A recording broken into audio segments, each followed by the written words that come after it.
আসসালামু আলাইকুম বন্ধুরা, আমি লাবণ্য চলে এলাম আজকে দিনাজপুর আইন কলেজে। পড়াশোনা শেষ করার পরে মনে হচ্ছে যে গ্যাপ দেওয়াটা ঠিক হবে না, কি বলো বন্ধুরা? চলো আবার নতুন করে শুরু করি পড়াশোনা। শিক্ষা হলো একটি জীবনব্যাপী যাত্রা যা আমাদের মনকে গঠন করে, আমাদের দিগন্তকে প্রসারিত করে।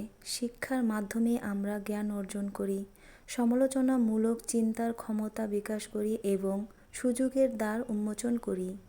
এটি একটি আনুষ্ঠানিক শ্রেণীকক্ষ যা স্বনির্দেশিত শিক্ষা গ্রহণের মাধ্যমে শিক্ষার জীবনকে পরিবর্তন করা এবং সাফল্যের পথ খুলে দেওয়ার ক্ষমতা রাখে। পড়াশোনা করা হলো শ্বাস গ্রহণের মতো, আর তা সঠিকভাবে আহরণ করে লিখতে পারা হলো নিঃশ্বাস ছাড়ার মতো। ভালো থেকো বন্ধুরা, আল্লাহ হাফেজ।